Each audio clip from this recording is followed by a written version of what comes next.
आज डिस्कस करेंगे जी मैसेजेस के बारे में। जो मैसेजेस होते हैं ना, ज्यादातर हम सीडीआरस में देखते हैं। एयरटेल को छोड़ के बाकी जो दो कंपनियां हैं, वोडा आइडिया और जो अपनी जियो है, वो अपनी सीडीआर में मैसेजेस को रिफ्लेक्ट करती है।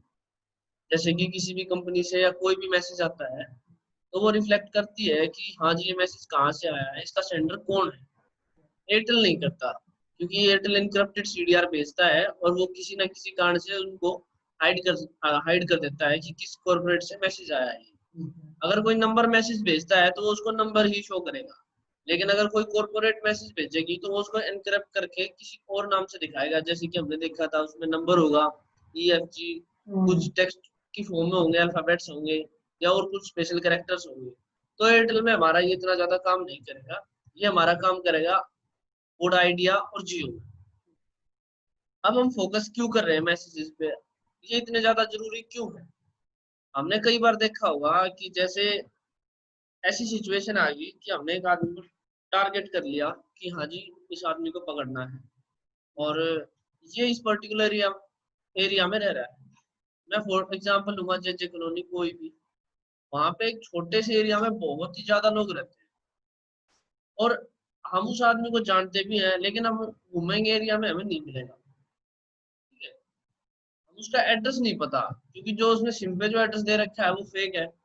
ऑलमोस्ट ज्यादातर क्रिमिनल केसेस में ऐसा ही होता है कि क्रिमिनल फेक आईडी की सिम ही यूज कर रहा होता है। दूसरी बात, जो उसके फ्रीक्वेंट कॉलर्स होते हैं, दूसरे जिनसे वो लगातार बातचीत में होता है, वो उसकी वेयर अबाउट्स को नहीं जानते। वो ये तो, अगर हम उनको पकड़ेंगे, वो ये तो बता देंगे हाँ जी मैं इसको जानता हूँ, मेरे से मिलता है, लेकिन मेरे को ये नहीं पता ये अब रह कहाँ रहा है। ठीक है, तो उस केस में हमारे पास एकदम ब्लाइंड स्पॉट आ जाता है कि हम इस क्रिमिनल को पकड़े तो पकड़े कैसे। तो उसमें हम क्या करते हैं, हम लेते हैं मैसेजेस के। मैसेजेस बहुत ज्यादा सिनेरियोज में यूजफुल होता है, और जर्नली जो हमारे ऑफिसर्स हैं वो इसको इग्नोर करते हैं। एक मैसेज ही तो है, इससे कुछ पता थोड़ी चलने वाला है। लेकिन जो मैसेज होता है, अगर हम उससे ओवरऑल देखें दूर से, तो वो बहुत छोटी सी चीज है, लेकिन वो क्लू बहुत तगड़ा देता है। जैसे मैं आपको किडनैपिंग केसेस का एग्जांपल देता हूँ। किडनैपिंग केसेस में क्या होता है, एक लड़का होगा ऑब्वियसली और एक लड़की होगी। मोस्ट ऑफ द केसेस, अगर लड़की भागी है तो 75% केसेस में उसके साथ लड़का होता है। और जब भी कोई घर से भागता है तो उसके पास कुछ ना कुछ सोर्स ऑफ इनकम होना चाहिए। उसके पास कैश, कार्ड, कुछ ना कुछ होता है जिससे वो अपनी अपने खर्चे पूरे करेगा, या फिर जिससे वो जुड़ा हुआ है वहां से खर्चे मंगाएगा। और वो जो मैसेज है उसका कार्ड का, वो हमें सारी चीजें बता देगा। मैसेज, मैं शुरुआत करूंगा कार्ड के मैसेज से। किडनैपिंग का केस है, मैं एक सिनेरियो बताता हूँ आपको। एक लड़की है, वो नरेला दिल्ली में रहती है। वो यहाँ से चली जाती है, और उसकी हम कॉल डिटेल्स चेक करते हैं, हमें कोई क्लू नहीं मिलता। ठीक है, अब कोई क्लू नहीं मिला, हमने खूब ट्राई किया, कुछ नहीं मिला। उसने अपना नंबर वगैरह सारी चीजें बंद कर ली। ठीक है, बाद में हमें कैसे ना कैसे लोकल सोर्सेज से पता चला कि वो उस लड़के के टच में थी, और वो टच में ऐसे थी कि वो सिर्फ व्हाट्सएप कॉलिंग पे बात करती थी उस लड़के से, और जो मैसेजेस वगैरह होते थे वो अपना फेसबुक से होते थे, जिनका हम कोई डाटा नहीं रिट्राइव कर सकते। तो हमें कैसे ना कैसे उस लड़के का नंबर मिला। अब वो लड़का क्या करता है कि वो लड़का अपने नंबर को बंद रखता है। ठीक है, अब हमें कैसे पता चला कि वो कहाँ गया। ठीक है, तो वो अपने नंबर को कुछ टाइम के लिए चालू करता है, और वो कुछ टाइम के लिए चालू करने के लिए क्या करता है कि जहां वो रह रहा है ना, उससे थोड़ी दूरी पे जाके उस नंबर को चालू करता है, बातचीत करता है जिससे भी करनी है, और उस नंबर को बंद कर देता है। ठीक है, अब हमें ये कैसे पता चले कि वो रह कहाँ रहा है। तो जनरली ये होता है कि जैसे मैं किसी भी एरिया में रह रहा हूँ और मेरे को पैसे निकालने हैं, तो मैं नियरेस्ट एटीएम में जाता हूँ। तो जब मैं एटीएम में जाता हूँ या कोई भी ट्रांजेक्शन होती है, तो एक मैसेज आता है मोबाइल पे कि इतने पैसे विड्रॉ लो, और बैंक का नाम आएगा मैसेज में हमेशा कि जो ये पैसे विड्रॉल हुए हैं ये इस पर्टिकुलर एटीएम से हुए। अब जो वो पर्टिकुलर एटीएम है, वो हमें क्या क्या बताएगा। वो हमें ये बताएगा कि अभी इस टाइम पे ये बंदा कहाँ रह रहा है। ठीक है, इसकी शॉपिंग हैबिट्स कैसी है, कि ये क्या खरीदारी करता है। जैसे कि अलग अलग टाइप के पर्सन होते हैं। कुछ ऐसे होते हैं जो एक बार में 100, 200, 500 रुपये निकालते हैं। कुछ ऐसे होते हैं जो ये सोच के चलते हैं कि भैया जितने हैं सारे निकाल लो, 10,000 रुपये निकाल लो, इनको खर्च करने के बाद दोबारा निकालेंगे। तीसरा ये सिनेरियो होता है कि वो सारे पैसे ही निकाल लेते हैं। जो तीसरा सिनेरियो है उसमें ये चीजें हमारे लिए इतनी हेल्पफुल नहीं होती, क्योंकि इसमें बंदा कहीं से भी पैसे विड्रॉल करेगा और उसके बाद खर्च करेगा, और कैश खर्च करने का कोई रिकॉर्ड कहीं पे मेंटेन नहीं होता। ठीक है, कौन सा नोट कहाँ गया, तो वो हमारे लिए इतना यूजफुल है नहीं। उसके बाद हम स्टार्टिंग के दो सिनेरियोज देखेंगे जब आदमी थोड़े थोड़े पैसे निकाल रहा है, ठीक है, और उनको यूज कर रहा है। अब सबसे पहले जब हमारे पास उसका मैसेज आया, हमें पता लगा कि उसकी सीडीआर में एक मैसेज आया है एक्सिस बैंक से। तो जनरली मैसेज अगर हम चेक करेंगे बैंक से तो दो तीन चीजों के ही होते हैं। या तो एक्सिस बैंक उसको कोई क्रेडिट कार्ड ऑफर कर रहा होगा, या दूसरा सिनेरियो ये होगा कि उसने कहीं ना कहीं से विड्रॉल की होगी कुछ ना कुछ। ठीक है, और अगर मैसेज रात के टाइम पे आया है, अगर मैसेज रात के टाइम पे आया है तो ये ऑब्वियस है कि उसने पैसे ही निकाले होंगे। दिन में आ सकता है कि क्रेडिट कार्ड वगैरह ऑफर करने के लिए आ गया हो, लेकिन रात को या फिर ऑन टाइमिंग्स में जो भी मैसेजेस आते हैं किसी भी कंपनी के बैंक की तरफ से, वो यही है कि उन्होंने कोई ना कोई सर्विस यूज किया है। तो जैसे ही हम चेक करेंगे कि ये पर्टिकुलर मैसेज आया है तो हमें ये पता लगेगा इस बंदे का अकाउंट इस पर्टिकुलर बैंक में है। वो अकाउंट उसके नाम से भी हो सकता है, लेकिन अगर वो माइनर है तो वो अकाउंट उसके मदर फादर के नाम से या उसके चाचा या उसके किसी बड़े भाई के नाम से हो सकता है।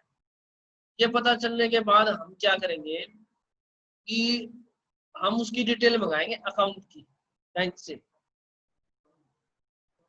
ठीक है, हम उसकी अकाउंट की डिटेल मंगाएंगे। अब उसकी अकाउंट की डिटेल हमें क्या क्या बताएंगे, जैसे कि वो लड़का भाग गया होगा तो उससे पहले उसने ना पूरा अरेंजमेंट किया होगा। ज्यादातर केसेस में यही होता है कि पहले प्लानिंग होती है उसके बाद भागो। बहुत कम केसेस ऐसे होते हैं कि ऐसे ही मैं बजट मैनेजर में आज मन किया आज भाग गए। ठीक है, तो हम देखेंगे उसके अकाउंट की स्टेटमेंट जैसे ही हम निकालेंगे ना तो हमें ये पता लग जाएगा कि वो वहां से वहां तक गया कैसे, क्योंकि उसके पास इकलौता सोर्स है कि वो उस कार्ड का यूज करेगा। अभी इस केस में हम ये मान के चल रहे हैं कि उसके पास कार्ड है और वो उसी का यूज करेगा। तो जैसे और भी कंपनियां होती हैं जैसे ओला, जनरली में क्या होता है कि बंदा ओला बुक करता है, ओला में बैठ के जाता है ताकि उसको कोई पकड़ ना सके। तो सबसे पहला तो हमारा क्रूशियल एविडेंस यही हो गया कि हम ओला वाले को पूछ सके, हम ओला वाले से मिल सके और पता कर सके कि हाँ भाई ये लड़का अकेला था या किसी के साथ था, या ये लड़की अकेली थी या किसी के साथ। तो वहां से हमें ये पता चल जाएगा कि ये बंदा अकेला भाग गया है या इसके कोई साथ था। दूसरी चीज, वो घर से लेके क्या क्या गया है। अब घर से जो उसका बैग होता है ना वो बहुत सारी चीजें बता देता है, जैसे कि वो कितने टाइम के लिए प्लान करके गया है, और भी बहुत सारी चीजें। तो हम बैंक के मैसेज को हल्के में नहीं लेंगे। उसके बाद हम उसकी डिटेल्स मंगाएंगे और वो हमारे हमारे को बाकी सारी चीजों से कनेक्ट करा देगा। बैंक में जो उसका अकाउंट होगा उसमें जो बैलेंस होगा वो ये भी चीजें बताएगा उसकी कि वो कितने दिन तक बाहर रह सकता है। और बाकी की चीजें जैसे आजकल फोन पे यूज करते हैं, तो फोन पे में क्या होता है जब हम ट्रांजेक्शन करते हैं ना तभी अकाउंट से बैलेंस कटता है।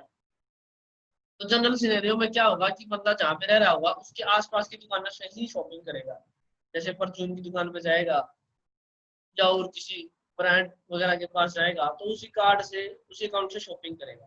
तो वो हमें उसके वेयर अबाउट्स बताएगा और उसका जो परचेजिंग स्टाइल है वो बताएगा।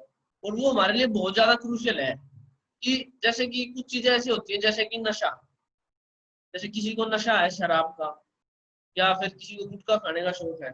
ये सारी चीजें जो होती है ये आदमी छोड़ नहीं सकता। और अब वो किसी भी एरिया में रहेगा और अगर मान लो उस एरिया में किसी आदमी को पान खाने का शौक है, नशा है, तो पान वाले की दुकान को जरूर ढूंढ लेगा। और हमें भी यही करना है कि अगर हमें पता है कि उसको नशा है पान का तो हम भी पान की दुकान को ही ढूंढेंगे और वो हमें आसानी से मिल जाएगा। अगर हम उसका फोटो दिखाएंगे तो हमें मिल जाएगा। तो ये है हमारे लिए सबसे पहली चीज की बैंक का मैसेज हमारे लिए बहुत इंपॉर्टेंट है। ठीक है, अब दूसरी, बैंक तो एक सरकारी संस्था होगी ऑलमोस्ट। अब दूसरी भी ऐसी कंपनियां होती हैं जैसे मैं आपको बताता हूँ टाइप्स होते हैं मैसेजेस के। सबसे पहले एटीएम का तो मैंने आपको बता ही दिया, एटीएम कैसे यूजफुल होता है। दूसरा होता है जी ऑनलाइन ट्रांजेक्शन, कि कोई बंदा ऑनलाइन ट्रांजेक्शन कर रहा है। ऑनलाइन ट्रांजेक्शन वो किस किस चीज में करता है, जैसे कि रिचार्ज करने के लिए, ओला की पेमेंट करने के लिए। और एक और सिनेरियो होता है, जैसे कि आपका कोई होटल आपने सुना होगा, जब भी कोई बंदा किसी नई जगह पे जाता है ना, तो उसको एकदम से रूम वगैरह अरेंजमेंट नहीं होता, तो वो क्या है कि ओयो में रुकता है। ठीक है, तो वहां से जो मैसेजेस हैं वो हमें ये बताएंगे कि ये बंदा अभी कहाँ रुका हुआ है, जो हमारे काम को आसान करता है। ठीक है, उसके बाद कुछ मैसेजेस होते हैं जिसको हम बोलते हैं स्पैम। स्पैम मैसेजेस क्या होते हैं कि ये मैसेज रेगुलर इंटरवल से आते हैं, जैसे कि आपने देखा होगा आपके फोन में प्रॉपर्टी का आया कि यहाँ पे प्रॉपर्टी परचेज कर लो। ये बहुत ज्यादा होते हैं संख्या में, और कई बार जब हम किसी का फ्रीक्वेंट कॉलर ढूंढते हैं तो ये मैसेजेस आ जाते हैं, तो हमें इनको इग्नोर करना है। ठीक है, उसके बाद आता है ब्रांड मैसेजेस, जैसे कि मैं आपको बताऊं, एडिडास होता है और अपना वैन हुसैन, ये भी मैसेज करते हैं, लेकिन ये इतने ज्यादा इंपॉर्टेंट नहीं होता है हमारे लिए, क्योंकि कोई बंदा अगर कहीं एक बार भी परचेज कर लेता है, जैसे डोमिनोज में चला गया, एक बार उसने परचेज कर लिया ना, तो मैसेज उसके पास लगातार आते रहते हैं। तो मैं ये वो चीजें बता रहा हूँ जो हमें इग्नोर करनी, क्योंकि मैसेजेस भी बहुत सारे आते हैं और उसमें क्रूशियल कुछ ही होते हैं, लेकिन अगर हम हर चीज में फोकस करेंगे तो हमारी जो इन्वेस्टिगेशन है वो बहुत बड़ी हो जाएगी, क्योंकि हमें जीरो इन करने में बहुत ज्यादा टाइम लगेगा कि ये इंपॉर्टेंट है या नहीं है। तो मैं इसलिए पहले बेसिक चीज आपको बता रहा हूँ कि ये हमारे लिए इतने ज्यादा होते नहीं। अब जो यूजफुल होते हैं वो बताता हूँ मैं आपको। अब यूजफुल में है ओला, उबर और दूसरी टैक्सी सर्विसेज जो ट्रैवलिंग का काम करती है। अगर इनका मैसेज आया है किसी भी क्रिमिनल के मोबाइल पे, या जो हमारा टारगेट है जो भागा हुआ है जिसको हम ढूंढ रहे हैं, तो हमारे लिए बहुत क्रूशियल है, क्योंकि ये ट्रैवलिंग जो एजेंसीज होती है ये हमें क्या क्या बताती है, ये बताती है हमें कि इसने ट्रैवल कितना किया है। ठीक है, कि ये कहाँ से बैठा था और कहाँ गया है। जहां पे बंदा उतरा होता है ना, वहीं के आसपास वो रहेगा। इनकी डिटेल सर्विस प्रोवाइडर प्रोवाइड कराते हैं, जैसे ओला है, इनके इमरजेंसी नंबर्स होते हैं, नोडल ऑफिसर्स होते हैं इनके भी अलग से। और ओला का तो इतना अच्छा मैकेनिज्म है कि वो गाड़ी की लोकेशन तक बता देता है, और उसको सिर्फ एक कमांड की जरूरत होती है, वो गाड़ी को बंद भी कर सकता है दूर से। एक सिनेरियो में क्या हुआ था आपने पता होगा, नरेला में डबल मर्डर हुआ था, दो बीसी मारे गए थे एक साथ। उसमें क्या हुआ था, जो उनको मारने वाले थे वो एक ओला गाड़ी में घूम रहे थे। उन्होंने, पुलिस को पता लगा कि जिस गाड़ी में वो भाग रहे हैं वो एक ओला कार है, तो हमने नोडल ऑफिसर से कांटेक्ट किया, अनुपम नाम है उनके नोडल ऑफिसर का। तो उन्होंने तुरंत ही रिस्पॉन्स किया रात को 12-1 बजे, और उन्होंने इस गाड़ी की लोकेशन भेज दी। अब उनके पास असला भी था, सारी चीजें थी। तो उन्होंने, अनुपम जी ने ये कहा, सर जब आप मेरे को कमांड करोगे ना, मैं उनके इंजन को बंद कर सकता हूँ। चलती हुई गाड़ी को रोड पे जो चल रही है, मैं एक कमांड दूंगा वो इंजन स्टार्ट ही नहीं। ठीक है, तो वो हमारे लिए बहुत ज्यादा क्रूशियल है। अगर कोई क्रिमिनल है ओला कार से भाग रहा है, और अगर हम उसका पीछा कर रहे हैं, और वो ओला फिटेड कार है, मतलब उसमें दो, देखो ओला में दो तरीके की गाड़ियां लगती है। हाँ, एक वो होती है जो ओला खुद बेच रही है, एक वो है कि हमने बाहर से कोई भी प्राइवेट कैसे भी परचेज कर लिया और उसके बाद उसको ओला में रजिस्टर करा दिया। तो जो ये ओला में बाद में रजिस्टर होती है, ये इतनी ज्यादा इंपॉर्टेंट नहीं होती, इनकी लोकेशन भी नहीं मिलती हमें। लेकिन जो डायरेक्ट कंपनी से ओला से खरीदते हैं, वो इतनी ज्यादा इंपॉर्टेंट है हमारे लिए कि उनकी लोकेशन पिन पॉइंट, कि अभी वो कहाँ मूव कर रही है, और अभी इसमें बंदे कितने बैठे हुए हैं, अभी वो बात क्या कर रहे हैं, ये तक भी दे सकता है। क्योंकि उनके, अगर आप देखोगे कभी बैठे हो आप ओला में, तो वहां पे एक टैबलेट लगा होता है गाड़ी के अंदर, और उसमें सारे रिसोर्सेज वर्किंग होते हैं, जैसे कि गाड़ी के अंदर का कैमरा, और वो सारी चीजें आपको चला कर दिखा सकते हैं। ठीक है, तो वो बहुत ज्यादा इंपॉर्टेंट है। उसके बाद ये मैंने आपको बता दिया कि टारगेट में, जो हमारा टारगेट है उसके साथ बंदे कितने हैं। ठीक है, ये भी चीज हमारे लिए बहुत ज्यादा इंपॉर्टेंट है, कि अगर कोई, मान लो किसी टारगेट को ढूंढ रहे हैं, अगर मान लो कोई हार्डकोर क्रिमिनल है, ठीक है, उनके की 2-3 नोडल ऑफिसर्स हैं, तो उनका डिस्क्रिप्शन है, वैसे तो 8 ही घंटे बैठते हैं वो, लेकिन उसमें क्या है, अगर कोई ऑफिसर बहुत अच्छा लाइसेंस बना के चलता है तो किसी भी टाइम देते हैं, में किसी सरकारी नंबर की या किसी भी चीज की जरूरत नहीं होती, अगर आप बात करोगे तो वो दे देंगे। हाँ, कोई भी बात करो दे देते हैं, लेकिन अगर उन्हें डाउट होता है तो वो क्या कहते हैं कि जी आप एफआईआर की कॉपी ना अपनी सरकारी मेल से हमारी मेल में भेज दें। एक बार एफआईआर की कॉपी जाने के बाद वो सारी चीजें फटाफट प्रोवाइड करा। ओला की जी और भी बहुत सारी चीजें होती है। जैसे एक तो हमें ये पता लग गया टारगेट के 7 बंदे कितने, टारगेट अकेला जा रहा है 2 3, ठीक है, किडनैपिंग वाला केस मैंने आपको बता ही दिया। उसके बाद दूसरा जो दूसरे क्रिमिनल्स होते हैं जो जिनको पीओ बोलते हैं, या फिर ऐसे क्रिमिनल जिन्होंने इंजस केसेस करे हैं, वो भी ओला का यूज करते हैं क्योंकि एकदम से वो कार वगैरह कर नहीं सकते। ठीक है, एक तो हमें ये पता लग गया कि टारगेट के साथ आदमी कितने हैं। उसके बाद वो क्या है कि जो ड्राइवर होता है उसमें कार में, वो क्या है कि ज्यादातर ड्राइवर्स की आदत होती है कि जो बंदे आपस में बात कर रहे हैं ना उनको बहुत ध्यान से सुनो। ठीक है, हाँ, तो वो क्या करते हैं कि अगर हम ओला के ड्राइवर को इंटरोगेट करेंगे ना तो वो हमें उसकी फर्दर प्लानिंग बता सकता है कि अब वो कहाँ जाएंगे, वो किस चीज के बारे में बात कर रहे थे, उनके पास असला था या नहीं था, या और चीजें जैसे उनके पास कोई बैग था उस बैग में क्या था, या किस चीज के बारे में वो बातें कर रहे थे। ये सारी चीजें हमें पता लग सकती है। ठीक है जी। उसके बाद ये होता है ओला में ज्यादातर कि ओला वाले होटल्स वगैरह के साथ कनेक्शन बना के रखते हैं जो भी टैक्सी वाले होते हैं। और जैसे कि कोई नया आदमी आया है तो वो जनरली यही कहता है टैक्सी वाले से, भाई मेरे को किसी होटल में छोड़ दे। या फिर अगर आदमी कोई ओला बुक करेगा तो वो उसको डेस्टिनेशन तक लेके जाएगा, किसी होटल तक या कहीं तक भी, तो वो हमें आगे का जो उसका कनेक्शन है उसके साथ जोड़ सकता है। तो ओला का मैसेज हमारे लिए बहुत ज्यादा इंपॉर्टेंट है। ठीक है, उसके बाद आ गया जी ओला जो है वो हमें एग्जैक्ट लोकेशन भी बता सकती है कि कहाँ बंदा उतरा था। ठीक है, क्या होता है जनरली कि हमें ये नहीं पता होता कि बंदा उतरा कहाँ है। अगर हमें ये पता हो कि बंदा उतरा कहाँ है तो हम अंदाजा लगा सकते हैं कि वो कहाँ गया होगा। ठीक है, तो अगर हमारे पास ओला का एक मैसेज आता है तो वो हमारे लिए इतना इम्पोर्टेंट। अब ओला में भी एक दो चीजों का ध्यान रखना पड़ेगा हमें कि उसमें भी कई बार प्रमोशनल मैसेजेस आते हैं। ठीक है, तो हम क्या करेंगे पहले ओला उससे ये पूछ लेंगे कंपनी से मेल करके कि जी जो ये नंबर है टारगेट का, क्या ये आपके डाटा में रजिस्टर्ड है कहीं। हाँ, तो वो बता देंगे जी हाँ या ना। अगर है तो आप मेरे को ये डिटेल प्रोवाइड करा दीजिए कि पिछले साल में 6 महीने में इसने कितनी बुकिंग करी है। ठीक है, और अगर आपने ये चीज प्रोवाइड करा दी तो अब आप ये और बता दीजिए कि इसका मोड ऑफ पेमेंट क्या था। ठीक है, इसने पैसे हमारे को आपको कैसे दिए थे। अगर हमें वो चीज पता लग जाती है तो आपको बताया मोड ऑफ पेमेंट एक बार पता होने के बाद हम बहुत सारी चीजों का अंदाजा लगा लेते हैं जो मैंने आपको मैसेज जो एक्सिस बैंक से मैसेज आया था उसमें बता दिया।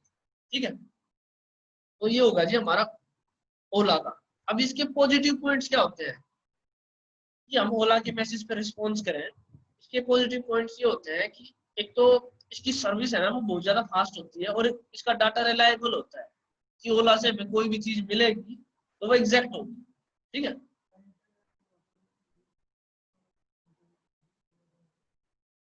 हाँ एयरटेल वाले में तो 0 हो गया, लेकिन हम वो चीजों को देखेंगे ना जो हमें मिल रही है।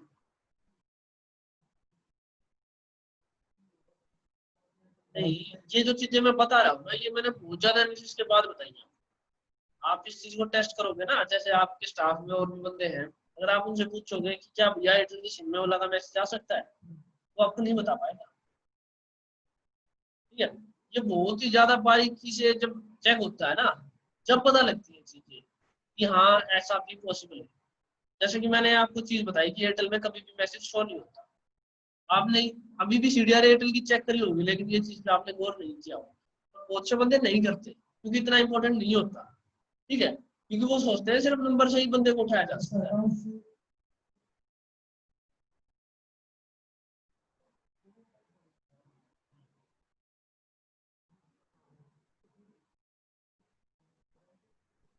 बैंक के नोडल ऑफिसर्स होते हैं, नहीं तो बैंक आप जैसे कि जिस भी लोकेशन में आपका पुलिस स्टेशन है, जैसे आपने पता लगाया कि एचडीएफसी बैंक का है ठीक है, तो आप अपने नियरेस्ट बैंक में नोटिस देके वहां से डिटेल निकलवा सकते हो। ज्यादातर बैंक ये सर्विस प्रोवाइड करते हैं। ठीक है, वो इतना ज्यादा झंझट नहीं करते हैं, वो पुलिस की नोटिस पे बहुत फटाफट रिप्लाई करते हैं। और अगर वो रिटर्न में रिप्लाई नहीं देते ना तो वो कम से कम आपको अपने कंप्यूटर पे तो दिखा ही सकते हैं कि ये ट्रांजेक्शन हुई। और वही हमारे लिए बहुत ज्यादा इंपॉर्टेंट है। हाँ, हाँ हाँ, हम उसमें ये मैं बताता हूँ ना अकाउंट नंबर कैसे आएगा। जो हमारे पास टारगेट का मोबाइल नंबर, जो भी हमारा मोबाइल नंबर है, हम बैंक से पूछेंगे जी किस अकाउंट में रजिस्टर्ड है, ठीक है। अगर अकाउंट में रजिस्टर्ड है जब तो मैसेज आया हमारे पास, ठीक है। एक से ज्यादा अकाउंट्स में भी रजिस्टर्ड हो सकता है एक ही नंबर, लेकिन हमारे लिए क्या है अच्छा पॉइंट, हाँ, तो उसमें हम वहां से डिटेल मिल जाएगी और हमारा काम हो जाएगा, ठीक है। मैं आपको वो सारी चीजें बताने की कोशिश कर रहा हूँ कि जब आप सीडीआर आप पहली बार देखोगे ना, जब आपने फर्स्ट टाइम देखी होगी, तो आप उसमें ये लग रहा होगा कि ये तो भैया कुछ नंबर से है, इससे आदमी को कैसे ढूंढेंगे। ये गट्स है छोटे छोटे छोटे छोटे छोटे छोटे कि एक जो चार कुछ नंबर लिखे हुए हैं ना, आप उनसे बहुत सारी चीजें निकाल सकते हैं, ठीक है। आपके औरों के लिए वो सिर्फ मैसेजेस है, ठीक है, औरों के लिए वो एक नेग्लेक्ट करने की चीज है कि भैया इतना टाइम नहीं देना इसमें, लेकिन आपके लिए वो चीजें बहुत ज्यादा क्रूशियल है, ठीक है। सिर्फ नंबर जरूरी नहीं है, हाँ नंबर जरूरी होते हैं, लेकिन हर केस में हर सिनेरियो में नंबर जरूरी नहीं, क्योंकि आजकल आपको पता है वीडियो कॉलिंग इतनी अच्छी क्वालिटी की हो रही है, ऑडियो कॉलिंग इतनी अच्छी क्वालिटी की हो रही है कि क्रिमिनल सोचता नहीं है कि जी मैं कॉल करूं और अपने कनेक्शन वहां दिखाऊं, ठीक है। और अगर आप 5G टेक्नोलॉजी जो टेस्ट हो रही है अभी, अगर ये फुल फ्लैग हो जाएगी ना, तो आप देख लेना भाई साहब, आप भी कॉल नहीं करोगे, आप भी सोचोगे यार व्हाट्सएप कॉल कर ले, वो क्योंकि वाईफाई लगा हुआ है और उसमें तो कॉल ड्रॉप होती है दूसरे सिनेरियो में। अगर हम नॉर्मली कॉल करते हैं तो उसमें कॉल ड्रॉप हो रही है, लेकिन व्हाट्सएप से कॉल करते हैं और दोनों तरफ वाईफाई है ना, तो बहुत अच्छी साउंड क्वालिटी आती है, ठीक है। तो ऐसे सिनेरियो में क्या है, मैसेज ही सबसे ज्यादा इंपॉर्टेंट है, क्योंकि मैसेज का तो कोई बाईपास है ही नहीं बंदे के पास, मैसेज तो सिम पे ही है। हाँ, लेकिन पुलिस इसको अभी इग्नोर कर रही है ना, लेकिन पुलिस अभी इसको इग्नोर कर रही है, और यही सबसे ज्यादा क्रूशियल पॉइंट है, ठीक है जी। तो मैं आपको ये चीजें बता रहा हूँ जो आपके आगे काम आने वाली है।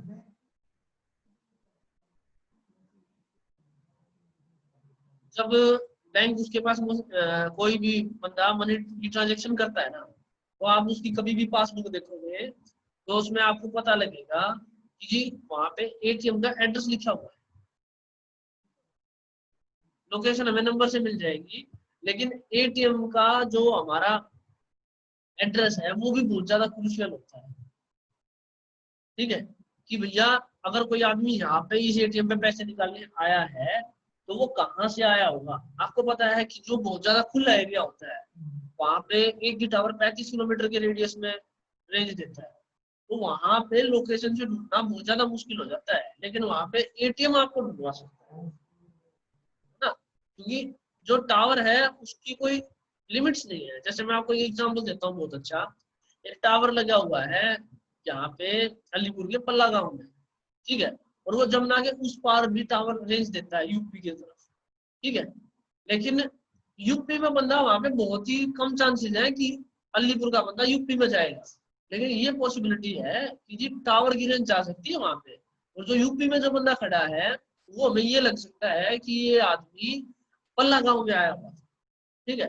लेकिन अगर हम एटीएम की लोकेशन चेक करेंगे तो वो यूपी की आएगी, ठीक है। तो ये चीजें हमें ध्यान में रखनी है, हर बार हर चीज हर केस में नहीं चलेगी, लेकिन कोई ना कोई चीज एक केस में जरूर चलेगी, ये कारण, ठीक है। उसके बाद जी दूसरे आते हैं कि हम इसके पॉजिटिव पॉइंट्स क्या है। एक तो ये फास्ट मिलती है हमें डिटेल्स बहुत जल्दी, क्योंकि एक तो ये पुलिस क्राइम के ऊपर थोड़ा सा इन्फ्लुएंस होता है, और ये भी ये सपोज करके चलते हैं अगर हम पुलिस की चीजों को फटाफट दे दें तो हमारा काम ठीक रहेगा, नहीं तो पुलिस प्रेशर बनाएगी, क्योंकि जब तक पुलिस को नोटिस का रिप्लाई नहीं मिलता ना, पुलिस कॉल करती रहेगी, पहले सब इंस्पेक्टर करेगा, फिर इंस्पेक्टर करेगा, फिर एसीपी करेगा, तो उनके ऊपर प्रेशर बना रहेगा। तो वे सोचते हैं चाहे भाई कांस्टेबल कॉल करे, अगर नोटिस आया है तो रिप्लाई दे, मतलब ठीक है, ये चीज वो इंश्योर करते हैं। उसके बाद जी दूसरी भी हमारे पास कुछ ऐसी सर्विसेज हैं जो हमें और भी ज्यादा डिटेल्स प्रोवाइड कर सकती है, जैसे कि रेड बस नाम की एक सर्विस है जो बस बुक करती है। अब जो इनकम ग्रुप है ना, कि आदमी की इनकम कितनी है, वो डिसाइड करेगा कि वो ओला में जाएगा या वो रेड बस में, ठीक है। तो हमें ओला पे डिपेंड नहीं रहना है, अगर हमें ये लग रहा है कि उनका उसका इनकम ग्रुप लो है, या अभी इस टाइम पे वो पैसे तो खूब कमाता है लेकिन अब उसके जेब में पैसे नहीं है, तो हम रेड बस वगैरह जो दूसरी सर्विसेज है अगर उनके भी मैसेज है तो उनको भी सीरियसली लेंगे, ठीक है।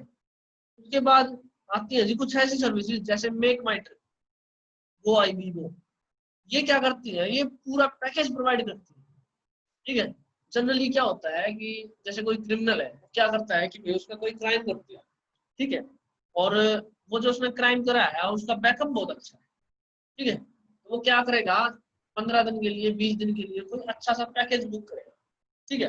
पैकेज बुक करेगा, वहां जाएगा, उसके पैकेज में क्या होता है, उसमें वहां से उठा के जहाँ पे वो बंदा है वहां से उनको पिक करेंगे, होटल तक ड्रॉप करेंगे, होटल में रहेगा, और उसको वापस होटल से पिक करेंगे और यहाँ तक छोड़ के जाएंगे। इतने तक भी ऑप्शन होते हैं, ठीक है। तो अगर हमारे पास मेक माई ट्रिप या गो आई बी गो करके भी अगर हमारे पास मैसेज आएंगे, तो हम उनको सीरियसली लेके ये देखेंगे कि इसने कोई पैकेज वगैरह तो बुक नहीं किया, ठीक है। क्योंकि उसके बाद बंदा क्या होता है, जनरली अपना फोन स्विच ऑफ कर लेता है, ठीक है। उसने पैकेज बुक कराया, उसके फोन पे ओटीपी आया, सारी चीज सेट करी, वो वहां पे पहुंचा, अब उसे फोन की जरूरत नहीं है। अब वो उसी होटल में 15-20 दिन, जब तक मामला ठंडा नहीं होता, निकाले, ठीक है। और जब तक वो अपने सोर्सेज डेवलप कर लेगा उसके बाद आगे आएगा। तो ये चीजें भी बहुत ज्यादा इंपॉर्टेंट है। उसके बाद आगे जी हॉस्पिटलाइजेशन सर्विसेज, ठीक है। इसमें क्या आते हैं, हमारे जो होटल्स होते हैं, रेस्टोरेंट्स होते हैं, ये सब। अब ये हमारे लिए इंपॉर्टेंट क्यों है, पहली बात तो यही कि ये बताएंगे कि जो हमारा टारगेट है, ये ग्रुप में आया था, अकेला आया था, ठीक है, इसका जब ये आया था तो उस टाइम पे बिहेवियर कैसा था, क्या इसने पेमेंट करी तो मोड ऑफ पेमेंट क्या था, उसके बाद इसका चेक इन टाइम कितना है और इसका चेकआउट टाइम कितना है, ठीक है।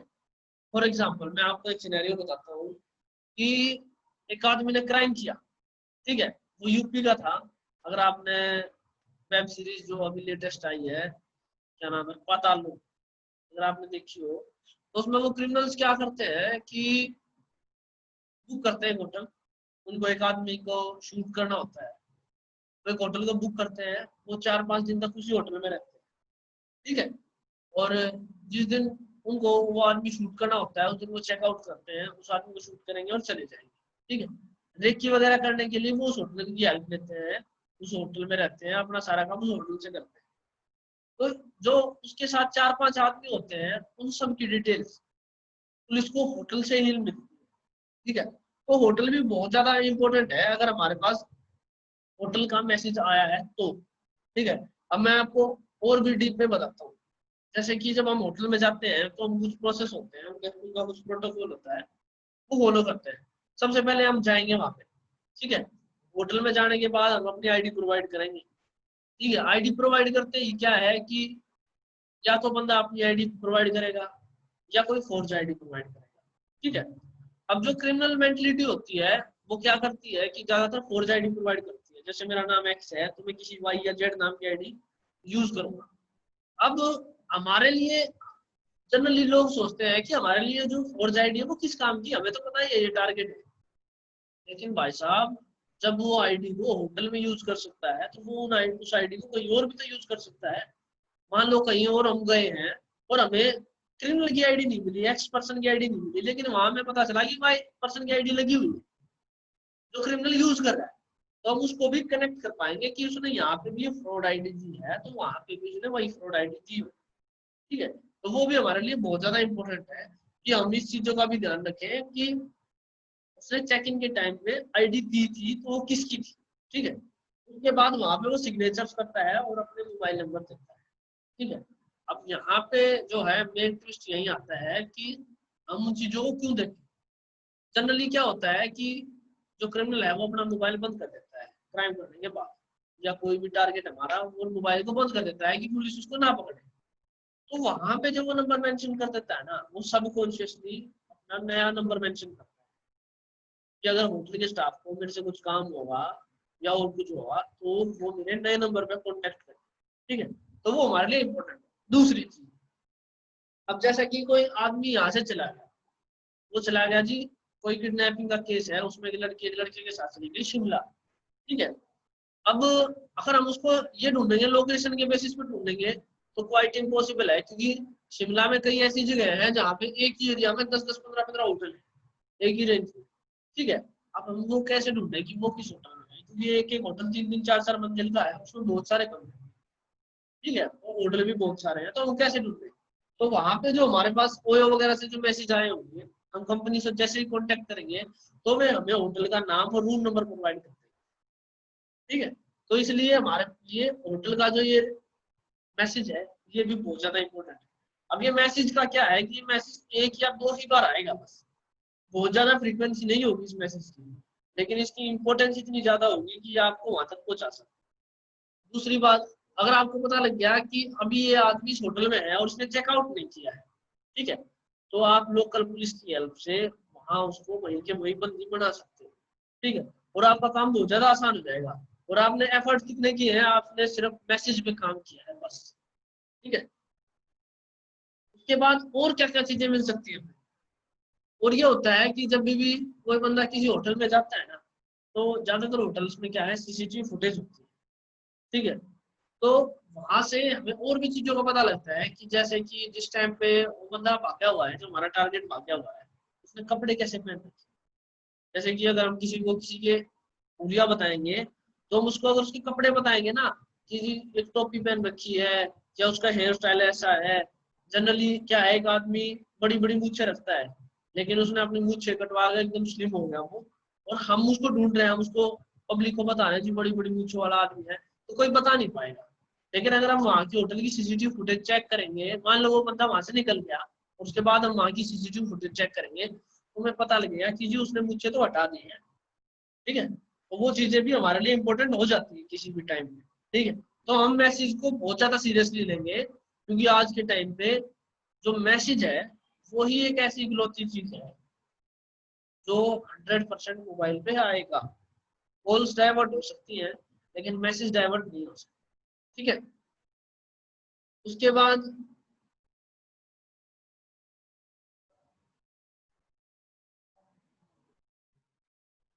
और भी चीजें आती है जी, जैसे कि जो हमारा टारगेट है वो उस होटल में आया है तो आया कैसे था, ठीक है।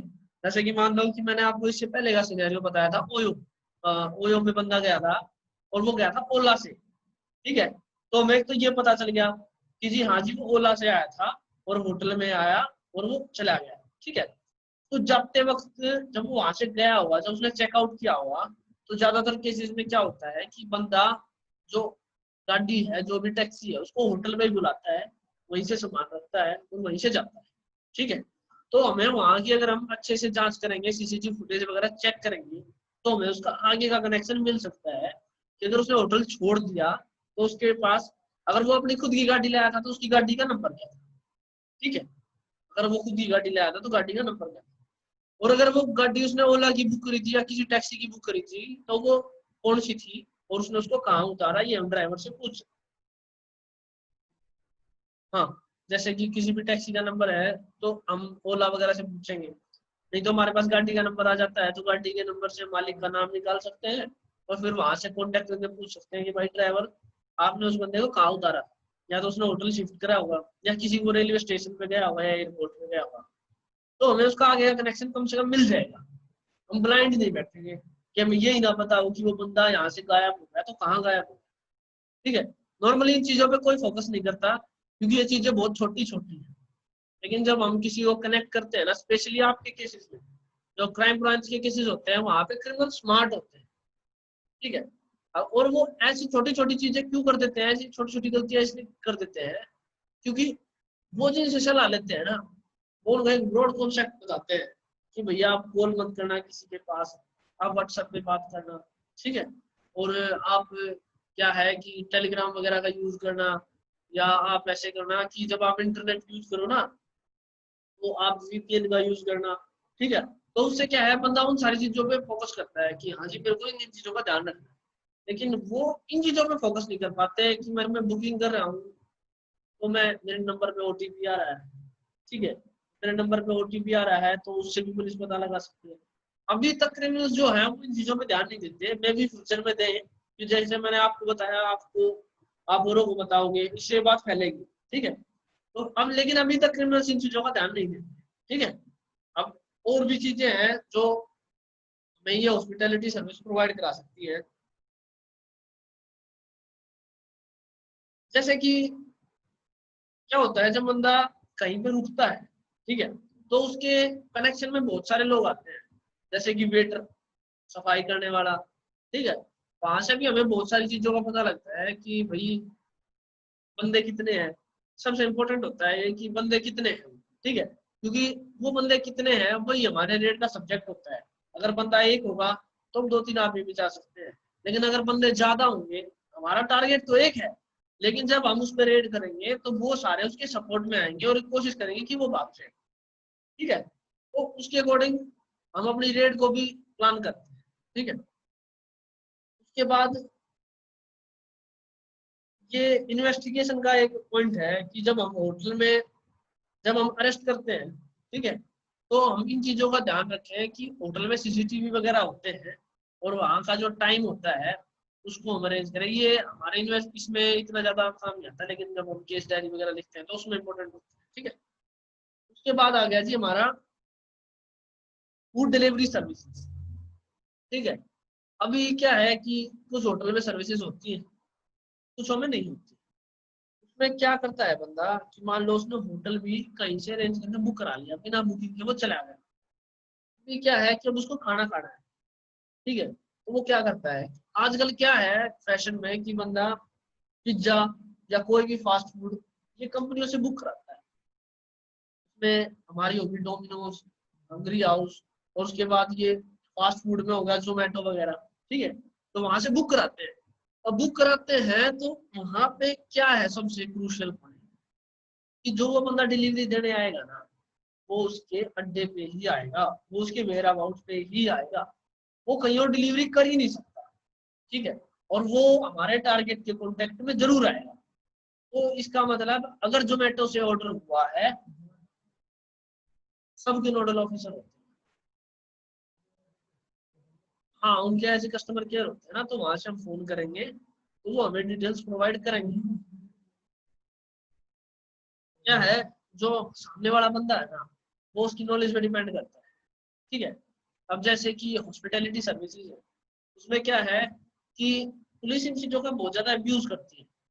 जैसे कि अब हम तो इन्वेस्टिगेशन में जाए, नॉर्मली ऐसा होता है कि किसी किसी को बहुत ज्यादा परेशान करने के लिए ना बंदे यूज करते हैं। जैसे कि ये तो मैं क्रिमिनल की बात बता रहा था अभी तक, ये क्रिमिनोलॉजी की बातें बता रहा था। वैसे क्या होता है कि किसी के साथ किसी के प्राइवेट रिलेशन है, ठीक है, तो उसके साथ होटल में रुकता है, तो पुलिस क्या करती है, वहां से डिटेल्स ली जाती है कि कौन किसके साथ कहाँ रुका था, और उनका गलत यूज करती है, उसको मिस यूज करती है, बंदे को एक्सटॉर्ट करती है उसके बारे में कि आप या तो हमारा ये काम कीजिए, अदरवाइज हम आपकी ये रिवील कर देंगे इस केस में, ठीक है। तो उस चीजों के कारण जो ये हमारी ओयो वगैरह है, इन्होंने अपने स्टैंडर्ड प्रोटोकॉल इशू कर दिए कि भैया जी अगर कोई ये डिटेल्स मांगता है तो आप नोटिस देंगे, ठीक है। अगर पुलिस ये डिटेल्स मांगती है तो आप नोटिस लेंगे, उसके बाद डिटेल प्रोवाइड करेंगे, जो हमारे पास ये एविडेंस रहे कि इस बंदे ने हमसे डिटेल ऑन रिकॉर्ड ली थी, ठीक है। वैसे ही आपने पता होगा सिम कार्ड के केसेस में क्या हुआ था, जो अपना था जेटली जी की सीढ़ियां निकली थी, तो वहां से उसके बाद ये मामला बहुत सीरियस हुआ। जोमेटो वगैरह जो है, अभी उन पर कोई आदमी इतना ज्यादा फोकस कर नहीं रहा, ठीक है, क्योंकि ये अभी लेटेस्ट ट्रेंड में है, ठीक है। और कोई बंदा इन चीजों पर ध्यान नहीं देता, लेकिन अगर आप इन चीजों पर ध्यान दोगे तो आप उस सीडीआर में से जिसमें कुछ भी नहीं है, जो नीरस है, जिसमें 4-5 मैसेज आए हुए हैं, उससे भी आप बहुत कुछ चीजें निकाल सकते हो। अगर हमें एक छोटा सा क्लू भी मिलता है ना, तो हम उसका एक नया नंबर ढूंढ सकते हैं, ठीक है। जैसे कि अब आपको मैंने जोमेटो वगैरह का ही बताया। जोमेटो में जैसे कि हमने बुक करा, मैंने एक क्रिमिनल पकड़ा था, वो क्या करता था, वो चीटिंग करता था, और वो अपने एड्रेसेस है ना, जैसे कि होटल्स में रहता था ज्यादातर, और वो होटल अपने ऐसे बुक करता था कि जाता था किसी भी होटल में ना, तो आईडी देता था, अगर वहां का किराया 1000 है तो वहां के स्टाफ को 1500 दे दिए, रूम ले लिए, ठीक है। उसको कोई ढूंढ ही नहीं सकता। उसने इतना दिमाग लगाया कि अगर वो होटल